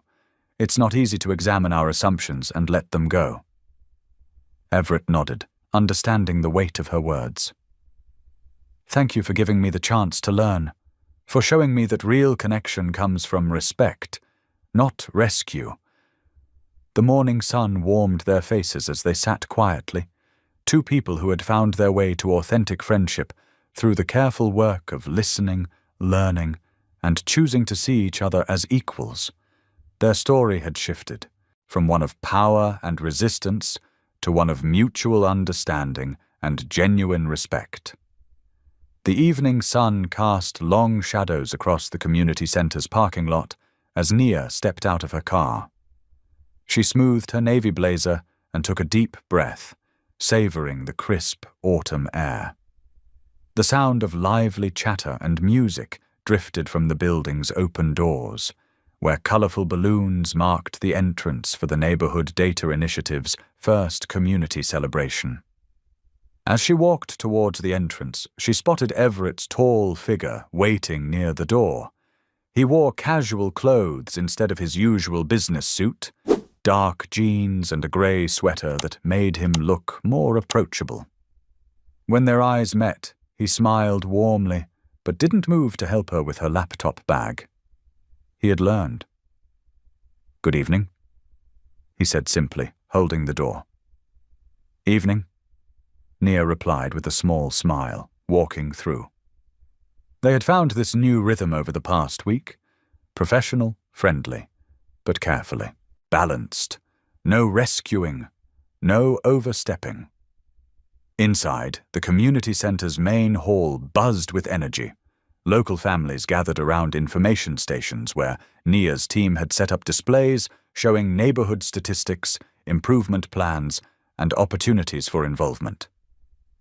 Children darted between tables decorated with bright tablecloths, while parents studied charts and asked questions of the staff. "Your team did an amazing job with the presentation," Everett commented as they walked through the room. "The data visualization makes complex information accessible to everyone." Nia nodded, watching a grandmother explain a graph to her granddaughter. That was the goal. Information shouldn't be locked away in spreadsheets. These are people's lives we're talking about, their schools, their safety, their future. They deserve to understand and be part of the conversation. They stopped at the education station, where a mother was examining statistics about local school funding, disparities. Her face showed concern as she traced the numbers with her finger. "Excuse me," the woman said when she noticed Nia. "Are these numbers current? Our school's library really has 50% fewer books per student than the district average." "Yes, ma'am," Nia answered, stepping closer to the display. "But if you look at this next chart, you'll see our proposed solution. We've identified grant opportunities and community partnerships that could help close that gap within 2 years." The woman's eyes lit up with hope. "Really? How can we help make that happen?" For the next 15 minutes, Nia walked her through the action plan, showing her where to sign up for the parent advocacy group. Everett stood quietly nearby, watching Nia in her element, confident, compassionate, and completely focused on empowering others. As they moved through the room, more people approached Nia. A teenager wanted to know about the coding bootcamp program she'd helped arrange. A small business owner had questions about the microloan initiative. Each time, Nia listened intently and offered clear, practical guidance. She didn't just give answers, she helped people see their own power to create change. Near the refreshment table, they paused for a moment. Nia picked up a paper cup of lemonade, her throat dry from talking. "You know," Everett said softly, "watching you tonight, I'm reminded again how wrong I was to think you needed saving. You're not just surviving, you're helping others thrive." Nia took a slow sip before responding. "I appreciated your intent that night, Everett. Really, but this—" She gestured at the room full of engaged community members. "This is what real help looks like. Not doing things for people, but helping them find their own strength." They stood in comfortable silence, observing the scene before them. A group of children were clustered around the technology display, eyes wide with wonder as they tried out the educational tablets Nia's team had secured through corporate partnerships. Their parents watched proudly as they navigated the learning programs with natural ease. "Ms. Rowan?" A quiet voice drew their attention. A young girl, maybe 12 years old, stood nearby clutching a tablet. "I just wanted to say thank you. My mum says you're the reason we got these at school. I want to make apps like this someday." Nia knelt down to the girl's level, her heart full. "What's your name?" "Jasmine." "Well, Jasmine, I believe you absolutely can make apps someday. Have you signed up for our weekend coding workshop yet?" The girl's face fell slightly. "Mom says we probably can't afford it. The workshops are free," Nia explained gently. "That's what community partnership means, making sure everyone has access to opportunities. Should we go find your mom and get you registered?" Jasmine's brilliant smile could have lit up the room. As Nia walked her back to her mother, she felt Everett's gaze following her.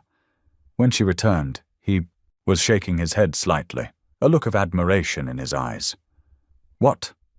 she asked. "Just thinking about how much I'm learning from you," he replied, "about the difference between power and empowerment." Nia looked out at the crowd.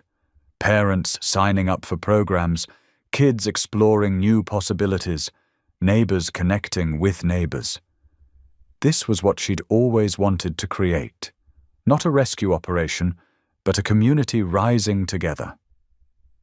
"It's not about being saved," she said quietly. "It's about having the resources and support to save ourselves, to build something lasting." A local pastor took the microphone then, calling everyone's attention for the formal presentation. As people gathered around, Nia felt a deep sense of rightness settle in her chest. Here she stood, not as someone's project or charity case, but as a leader who had earned her place through hard work and unwavering principles. Everett stayed by her side throughout the presentation, but his presence felt different now, like a colleague and friend rather than a protector. When community members approached afterward to share their stories and hopes, he stepped back naturally, letting Nia take the lead while offering support only when asked. As the evening wound down, Nia watched families gathering their materials and children, all buzzing with new possibilities. An elderly man stopped to shake her hand, tears in his eyes as he talked about his grandchildren finally having the same opportunities as kids in wealthier neighborhoods. A single mother thanked her for scheduling the job training programs around bus schedules and daycare hours. These moments, these real connections and practical changes meant more than any rescue ever could. Nia felt proud, not of being saved that rainy night months ago, but of staying true to her values and helping others find their way forward.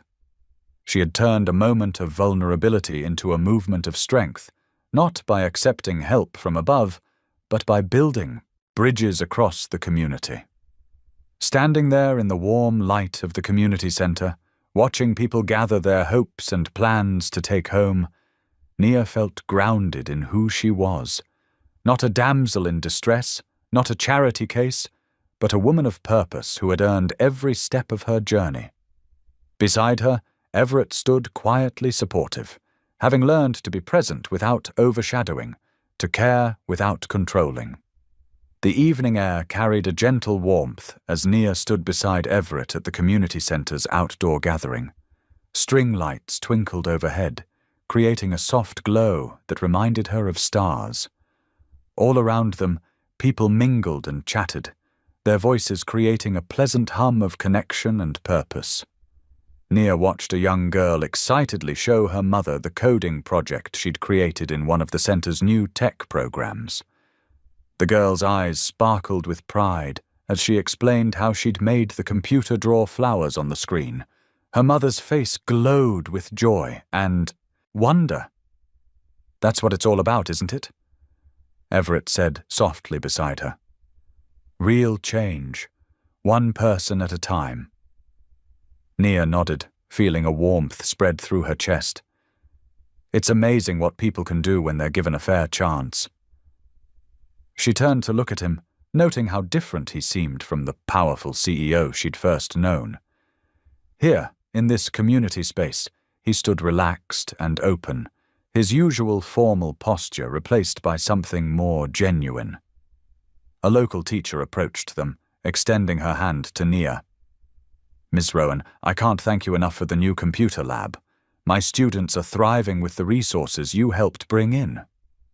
"The community made this happen," Nia replied warmly. "I just helped connect the dots." She felt Everett's quiet presence beside her, supportive, but not overshadowing. They moved through the crowd together, stopping to chat with volunteers and participants. Nia noticed how Everett listened intently to each person, asking thoughtful questions about their experiences and needs. He wasn't there as the CEO of a major corporation, but as someone who genuinely cared about making a difference. "Remember when you first proposed this initiative?" he asked during a quiet moment. "You saw possibilities that everyone else missed." Nia smiled, remembering those early presentations. "I saw what was needed because I lived it. Sometimes the best solutions come from understanding the problem from the inside out." A group of teenage boys demonstrated their robotics project, beaming with pride as their small creation successfully completed its task. One boy, who seemed particularly shy, found his voice as he explained the coding behind their work. Nia remembered being that age, full of dreams but uncertain about opportunities. "You've created something remarkable here," Everett said, gesturing to the bustling room. "This isn't just a program, it's hope in action." "We created it," Nia corrected gently. "All of us together." She paused, considering how far they'd come from that rainy night months ago. "You know, sometimes the best partnerships start when we stop trying to fix things for each other and start working beside each other instead." Everett's expression softened. "I needed that lesson. Still learning it, honestly." They walked toward the refreshment table, where Sister Pauline was serving her famous lemonade. The elderly woman's eyes twinkled as she handed them each a glass. "Well, if it isn't my two favorite people," she said with a knowing smile. "Doing good work together, I see." Nia took a sip of the tart, sweet drink, remembering Sister Pauline's wise words about discernment and blessings. "We're trying our best," she answered honestly. "That's all any of us can do, child," Sister Pauline replied, patting Nia's hand. "And sometimes our best work comes after our hardest lessons." The event continued into the evening, with presentations from various community groups showcasing their achievements. Nia felt a deep sense of satisfaction watching people share their stories of growth and success. This was what real empowerment looked like, not handouts or secret interventions, but opportunities and support that allowed people to build their own paths. A local musician started playing soft guitar music in the corner, and the atmosphere grew more relaxed. Nia and Everett found themselves near the edge of the crowd, observing the scene together. "I'm glad you're here," Nia said quietly. Not as my boss, not as my rescuer, just here. Everett turned to face her, his expression earnest. I wouldn't want to be anywhere else. You've shown me what real strength looks like, Nia. It's not about having power over others. It's about standing together, supporting each other's growth. They watched as parents gathered their children, volunteers started cleaning up, and the evening began winding down. The string lights continued to twinkle overhead, casting a gentle glow over the scene. In this moment, they weren't CEO and employee, or rescuer and rescued. They were simply two people who had learned to see each other clearly, standing together in the light of mutual understanding and respect. As they helped stack chairs and fold tables, working alongside other volunteers, Nia felt a profound sense of rightness. This was how change happened, not through grand gestures or hidden help, but through honest work and genuine partnership. She and Everett moved in sync, anticipating each other's needs, sharing small smiles as they worked. The community center gradually emptied, leaving behind the warm echo of laughter and connection. Outside, the city lights sparkled against the darkening sky, reminding Nia of how far she'd come from that frightening night months ago. But now, instead of fear and uncertainty, she felt strength and purpose, not just in herself, but in the bonds she'd built with others, including the man standing beside her. Together, they had learned that true connection couldn't be forced or bought. It had to grow naturally, built on trust, respect, and the willingness to see each other as equals. As they stood side by side, watching the last families leave the center, Nia knew that whatever came next, they would face it not as savior and saved, but as partners walking forward together. The early morning sunlight streamed through the stained glass windows of Greater Hope Baptist Church, casting warm patches of red, blue, and gold across the wooden pews. Nia sat quietly, her fingers intertwined with Everett's, feeling the gentle pressure of his thumb brushing against her knuckles. The familiar scent of old hymnals and lemon wood polish filled the air as the choir's harmonies floated through the sanctuary. Sister Pauline sat 2 rows ahead, her silver-grey head nodding along to the music. Nia smiled, remembering the older woman's wise words about discernment and blessings. How right she had been. Some gifts needed to be questioned, even as they were appreciated. The past few months felt like pages from someone else's story. Nia glanced at Everett, studying his profile as he listened intently to Pastor Matthews's sermon about grace and growth. He looked different here, away from the corporate towers and executive meetings. His usual power suits replaced by a simple navy blazer, his CEO persona softened by the humble atmosphere of worship. She remembered that rainy night, the fear that had gripped her throat, the stranger who had stepped between her and danger. If someone had told her then that the mysterious man would turn out to be both her greatest challenge and her deepest blessing, she would never have believed it. The choir began singing "Amazing Grace," and Nia felt tears prick at the corners of her eyes.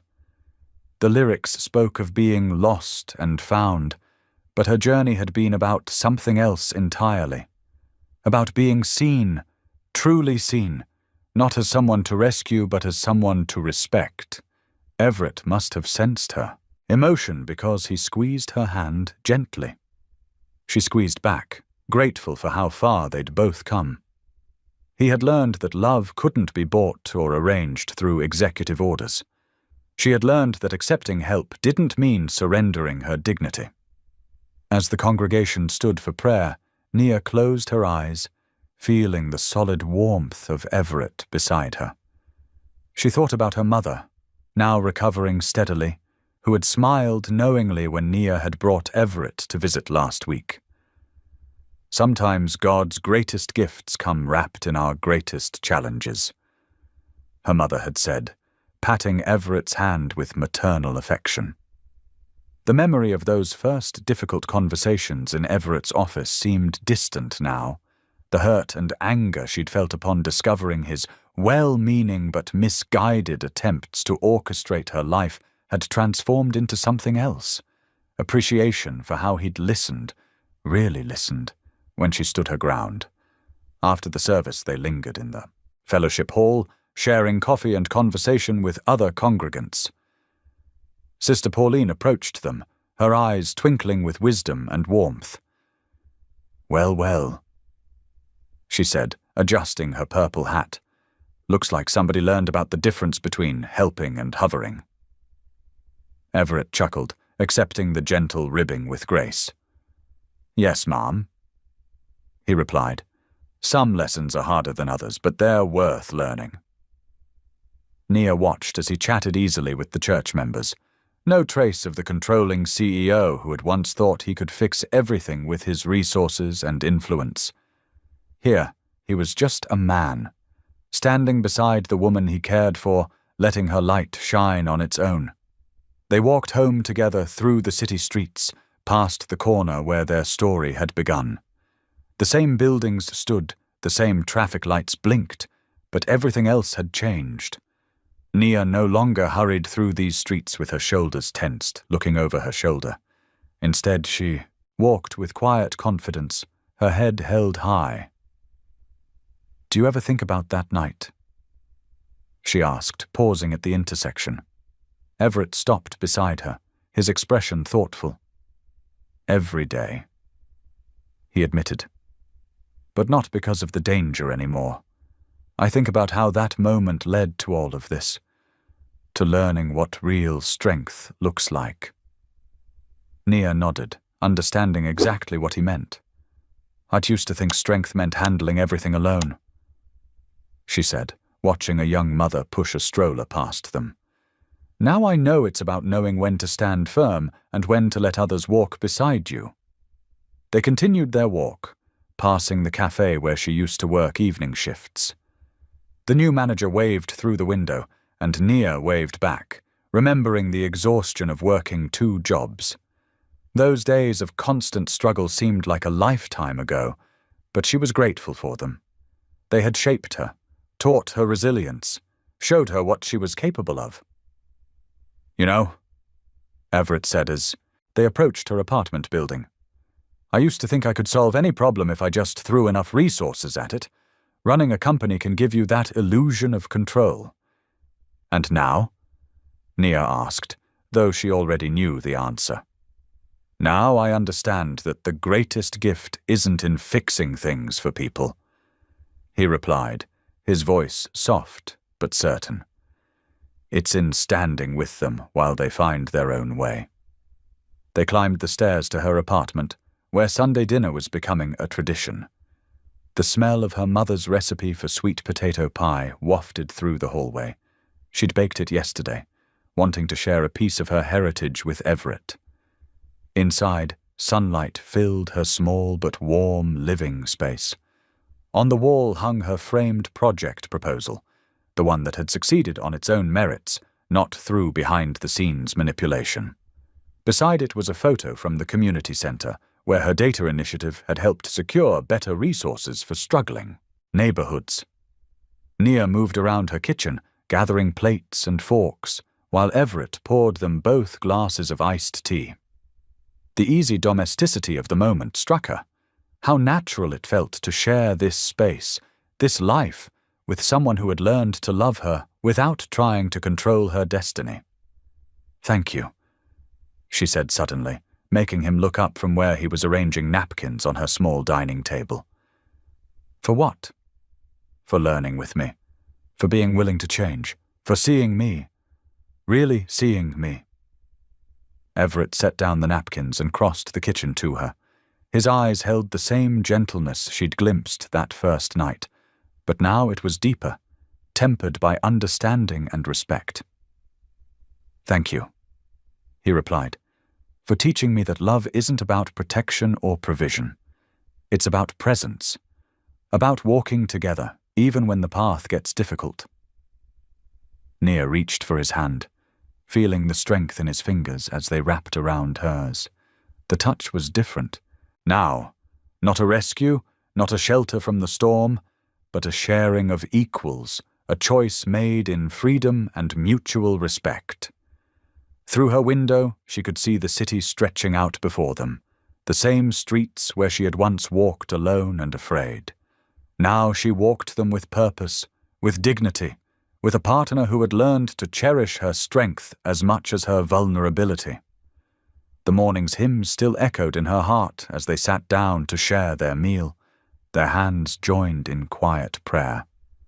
In the peaceful silence, Nia felt the truth of how far they'd come, from stranger to savior to equal, from fear to strength, from rescue to respect.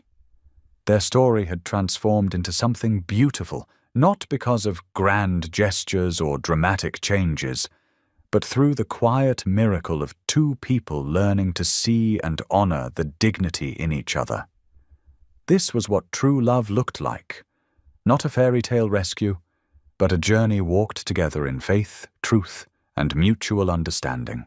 As they shared their Sunday meal, Nia felt a deep sense of peace settle over her heart, knowing that whatever challenges lay ahead, they would face them as equals, their bond strengthened by respect and grounded in genuine love. Thanks for watching. If any part of this story lingered with you, consider subscribing. I'll be here again tomorrow, sharing another tale that speaks to the soul.